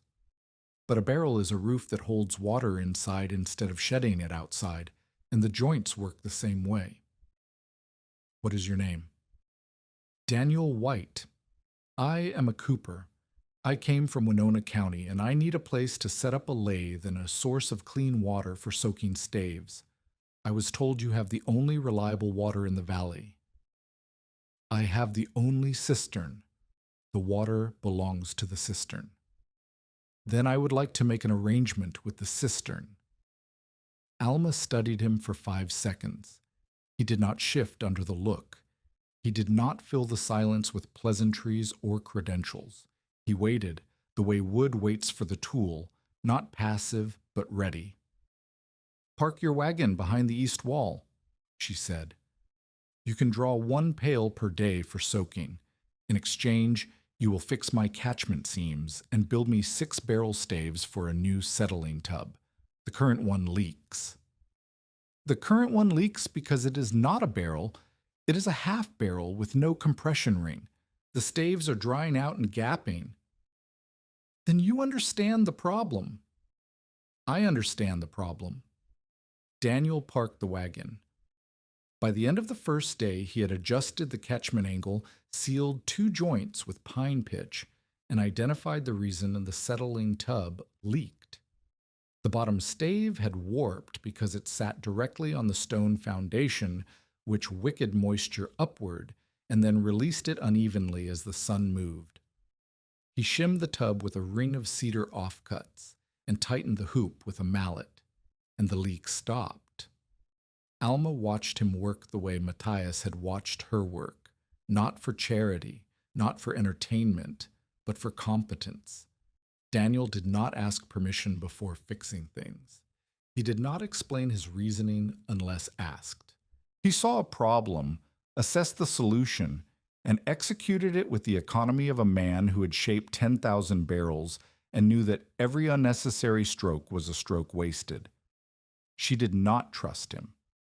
Trust was a resource she could not afford to spend on a stranger with a lathe, but she recognized what Matthias had recognized in her: method. Daniel White did not guess. He measured. The partnership grew through labor, not conversation. In September, Daniel built a proper settling barrel, a full-sized 40-gallon vessel with tight staves, copper hoops, and a spigot at the base. The barrel sat beside the cistern throat and received water poured through the gravel sand charcoal filter. The spigot allowed families to fill jars and pails without lifting the full barrel, which saved Alma's back and reduced spills. It was the kind of improvement that changed nothing about the principle and everything about the practice. In October, he repaired the bucket staves. The lard pail Alma had been using since November was dented, rusted at the seam, and held perhaps 2/3 of a gallon. Daniel built a proper draw bucket from white oak, 4-gallon capacity, iron banded, with a rope loop that sat flat against the rim so the bucket dropped straight instead of tumbling.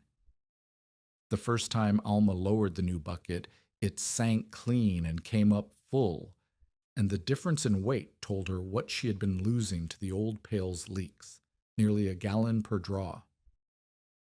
"You have been hauling 3 gallons and calling it 4, Daniel said. "I have been hauling what the bucket held."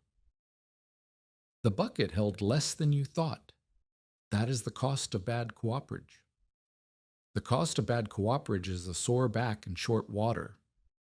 "Yes," Daniel said. "That is what I said." They did not talk about feelings. They did not talk about loneliness or loss or the specific weight of widowhood that each of them carried. They talked about hoop tension and stave grain and the rate at which charcoal filters clogged and the correct depth for a gravel bed and the number of draws per day the cistern could sustain without dropping below the safety line Alma had marked in January. They talked about wood, its species, its grain, its behavior when wet, its behavior when dry, its willingness to hold a curve, and its tendency to split along hidden faults that only showed themselves under load. They talked about these things because these things were the language of their competence, and competence was the only currency either of them recognized as worth exchanging. Daniel moved his lathe into a lean-to beside the east wall. He began taking orders from farms in the valley, barrel repairs, butter churns, bucket staves, and he paid Alma for water and workspace in kind, materials, labor, time. He patched the shack roof. He rebuilt the windlass with a proper crank handle and a ratchet that held the bucket at any height so Alma could stop mid-draw and rest without losing the load. He reinforced the cistern throat's upper courses with a ring of fitted stone that Matthias would have approved of, and Alma checked by tapping every block with her knuckle before it was set. The courtship, such as it was, happened in the moments between tasks. A shared meal on the foundation wall, a disagreement about the angle of a gutter pipe that lasted 2 hours and ended with Daniel admitting Alma was right, and Alma admitting she had been wrong about something else the previous week. A silence at dusk that was not empty but full, 2 people sitting in the space they had built together, listening to the creek run and the cistern breathe. Nell Dawley noticed before either of them did. "Mr. White looks at you when you are not looking," she told Alma one Saturday while carrying sand for the filter box. "Mr. White looks at everything. He is a Cooper. Coopers check for gaps." "He's not checking for gaps." "Nell, I am 12. I am not blind." Alma said nothing. She poured sand into the filter box and tamped it flat, and if her hands were steadier than usual, that was the sand's doing and nobody else's. Brant's final reckoning came in November of 1881, 1 year after Alma had first driven a wedge beneath the Millstone. He had spent the year in a slow contraction. The emergency water notice had failed. The county complaint had been filed and ignored. The grass fire had forced him to accept Alma's water in front of the settlement. His store still operated. People still needed salt and nails and credit. But his authority had thinned. He was no longer the man who controlled access. He was the man who had charged for water while a widow gave it away. The specific event was small. Brant's stable, the same stable Alma's water had saved in July, developed a leak in the roof that let autumn rain pool on the hay floor. The hay rotted. The smell reached the store. Customers complained. Brant needed to move the remaining hay to dry ground, but the only dry storage available on short notice was the shed behind Alma's shack, which Alma had built in September with Daniel's help as a covered space for the settling barrel and filter equipment. Brant could have asked. Any other man in the valley would have walked to the mill lot, removed his hat, and asked. But Brant could not ask Alma Whitcomb for help. He could not, because every favor she gave him was a line in a ledger he could not repay, and the ledger's total was already more than his pride could carry. So he sent the hired man with the hay and no request. The hired man arrived with a wagon and began unloading bales beside the shed without speaking to Alma. Daniel saw him first and walked over. "What are you doing?" "Mr. Brant needs dry storage." Mr. Brant did not ask. The hired man looked uncomfortable. "He said you would not refuse." Daniel looked at Alma, who had come out of the shack wiping her hands. Alma looked at the hay. She looked at the hired man. She looked south toward the store, where Brant's stable roof sagged under a patch that was already failing. "Take the hay back," she said. "Tell Mr. Brant that if he wants to store hay on my lot, he can come here himself and ask. I will not refuse him. But he will ask." The hired man loaded the hay and drove back. Brant did not come that day. He did not come the next. On the third day, a cold rain started and the temperature dropped and the hay in his stable floor turned black with mold. On the fourth day, Brant walked the half-mile to the mill lot. He stood at the edge of the foundation. Alma was inside the shack, repairing the filter box. Daniel was at his lathe, turning a churn shaft. Nell Dolly was on the roof, sweeping leaves from the catchment. "Mrs. Whitcomb," Brant said. Alma came to the canvas door. She did not step outside. She waited. Brant removed his hat. The gesture cost him something visible, a tightening around his mouth, a stiffness in his shoulders, as if the hat's removal required the same effort as the millstone's first quarter-inch. "I need to store 12 bales in your shed until my roof is repaired." "You're welcome to use the shed. 12 bales, no more. And you will repair the south gutter on this shack, which has been leaking since September. That is the price." Brant's jaw worked. He looked at the shack. He looked at the gutter. He was a storekeeper. He understood transactions. This one was small enough to accept without breaking, and Alma had sized it precisely. Not a humiliation, not a surrender, just a trade between neighbors who needed different things. "I will send a man tomorrow to fix the gutter." "You will fix it yourself," Alma said. "Your man does not know gutters. You grew up on a farm. You know how water runs." Brant stared at her. Something shifted behind his eyes. Not warmth, not affection, not conversion in any noble sense. Recognition.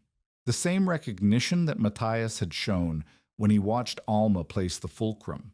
Not liking, but respect for someone who knew exactly what they were doing and did not pretend otherwise. "I will fix it myself," Brant said. He came the next morning with a ladder, a hammer, and tin shears. He spent 4 hours on the south gutter, re-angling the pitch, sealing the joints, replacing a section of rusted tin with new stock from his store. He did not speak to Alma during the work. When he finished, he climbed down, tested the gutter by pouring a pail of water into the high end, and watching it run clean to the cistern intake, and nodded once. "The gutter works," he said. "Thank you," Alma said. Brant picked up his ladder. At the edge of the lot, he stopped and turned. "I am going to sign over my claim on the mill salvage," he said. "The disputed claim, the one I filed in January. It has no standing, and keeping it open cost me more in reputation than the salvage is worth." "I know what it costs you." "I expect you do." He paused. "I'm not doing this because you deserve it, Mrs. Whitcomb. I'm doing this because you were right and I was wrong, and I have spent a year pretending otherwise, and it has made me foolish." "It has made you honest," Alma said. "Foolish was last January." Brant almost smiled. Not quite. The muscles moved, but the expression did not complete. He turned and walked back to the store carrying his ladder, and Alma watched him go and felt something she had not expected to feel toward Lucius Brandt. Relief. Not for herself. For him. The pride that had been load-bearing had cracked, and instead of bringing everything down, it had let in air. Alma and Daniel married in the spring of 1884, quietly, at the township clerk's office with Asa Phelps and Nell Dolly as witnesses. Alma kept the deed in her name. Daniel did not ask her to change it. He understood that the lot was not property. It was proof. Proof that a woman with $31 and a hickory rail could move what trained men said required a team, and the deed was the document that recorded the movement. They lived at the mill lot. Daniel expanded the shack into a proper two-room cabin with a plank floor, a stone chimney, and a door that latched. The cistern throat remained in the center of the main room, covered with a fitted oak lid Daniel had turned on his lathe, tight enough to keep out debris, loose enough to slide for drawing. The windlass stood beside it like a piece of furniture that had always been there. By 1883, 3 farms in the valley had cisterns. Hiram Dolly's was the first and the shallowest. The Schuster family dug deeper, 16 feet, and lined theirs with new brick bought from the kiln in Mankato. The Gregg property built a shared cistern between the main house and the sisters' cabin, with a split gutter system that fed both roofs into a single chamber. Alma walked every site, tapped every brick, and checked every slope before water was allowed to enter. Her 3 rules spread with the cisterns. Keep animals out, keep surface wash away, never draw with a dirty bucket. Simple rules, the kind that could be taught to a child and remembered by a grandmother, and followed by anyone who understood that clean water was not a luxury, but a practice. Nell Dolly grew into the work the way some people grow into a coat that was always too big for them. Not all at once, but by filling it gradually until it fit. At 14, she could operate the cistern alone, maintain the filter box, and repair the catchment without supervision. At 16, she managed the public draw hour Alma held every Saturday, families arriving with jars and pails, lining up at the settling barrel, filling their containers and carrying them home. Nell kept the log. Who drew, how much, what date. She marked the charcoal line every morning and reported the level to Alma every evening. When the township built a schoolhouse in 1885, Nell proposed a cistern beneath the foundation. Asa Phelps approved it. Alma designed it. Daniel built the barrel and the windlass. Hiram dug the hole. The schoolhouse cistern was 10 feet across and 18 feet deep, the largest in the valley, and it served 30 children and 2 teachers through 3 winters without freezing, without souring, without running dry. Nell managed it. She was 17. She tapped the bricks every month, and she kept the charcoal marks, and she taught the younger children how to lower the bucket without jerking the rope, and she told them, without knowing she was quoting a dead German mason, that water remembers level. The years compressed the way frontier years compress, not evenly, but in clusters of event and stretches of repetition. 1885 was the schoolhouse cistern. 1886 was the drought summer, when the creek dropped to a trickle and Alma's cistern supplied the mill lot, the Dolly farm, and the Gregg property for 6 weeks on stored water alone. 1887 was the year Daniel built the cistern house, a proper roofed structure over the throat, with a door and a lock and a peg, where the mason's line still hung from the rafter, plumb and true. Alma kept the settling barrel. She kept the charcoal marks. She kept the Saturday draw hour, even after most families had their own storage, because the draw hour was not about water. It was about the practice of sharing something essential and the habit of maintaining what you had built. She kept the millstone. It lay beside the door of the cistern house, flat in the grass, half sunk in the soil by its own weight. Children sat on it while waiting their turn at the barrel. Nell's younger brother carved his initials into its rim. A dog slept against its sun-warmed side every afternoon from April to October. The stone that had blocked the only buildable ground on Lot 19 had become a bench, a landmark, a place to sit and watch the water come up clean from below. Alma lived on the mill lot into her 70s. Her right hand never fully opened again. The arthritis had locked the second and third knuckles during the black frost, and they stayed locked, curved around an invisible lever that she no longer needed to hold.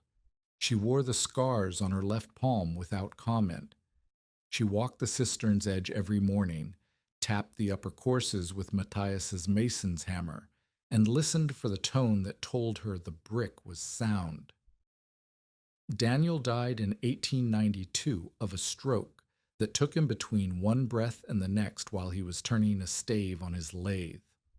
Alma found him still holding the chisel. She buried him beside Matthias in the plot behind the cistern house, and she marked both graves with stones from the mill foundation. Limestone, the same stone the fire could not destroy. She did not remarry. She did not leave. She drew water every morning until the morning she did not, and that morning came in October of 1896, after a mild autumn rain that filled the cistern to its highest mark in 15 years.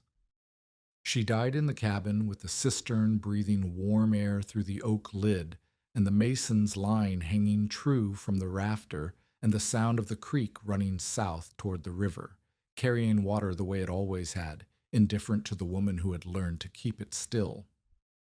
Within 5 years of the black frost, 7 households in the Cottonwood Creek Valley kept covered water storage below grade or inside protected structures.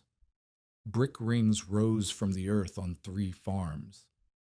Covered curbs appeared on wells that had stood open for a decade. Children carried clean water in buckets with fitted lids, and they carried it without being told, because the practice had become ordinary, which is the highest compliment a survival method can receive. Alma's rule traveled with the cisterns: do not wait for thirst to build water. In Cottonwood Creek, they did not wait. Alma Whitcomb lived her final years on the mill property with Daniel White, in the cabin he had expanded from the shack she had built over the throat of a cistern she had uncovered with a hickory rail and 11 wedges. She died in 1896 after an autumn rain, not during a storm. Her cistern was still in use. The charcoal marks inside the throat numbered in the thousands. A daily record, written on brick, of every morning Alma had lowered a bucket and brought up water. No one counted the marks after she died. They did not need to. The water kept coming. In January of 1881, at 22 degrees below zero, with the creek frozen solid and every shallow well in the valley dead, and Lucius Brandt selling water by the dipper to families who could not pay, a road overseer named Asa Phelps had looked down from his horse at a woman kneeling in ash beside a granite stone and said, "That stone buried the miller. It will bury you too." Alma Whitcomb did not argue. She picked up a hickory rail, set an oak block 6 inches from the rim, and pressed down. The stone rose a 1/4 inch. She drove a wedge. The stone held. She did it again, and again, and again, through 11 days of freezing wind and bleeding hands, and a body that answered to patience because patience was the only force multiplier she could afford. And beneath the stone, the water waited, patient, level, still, holding in the dark what the surface could not keep. In Cottonwood Creek, they stopped measuring strength by what a person could lift and started measuring it by what they knew how to uncover.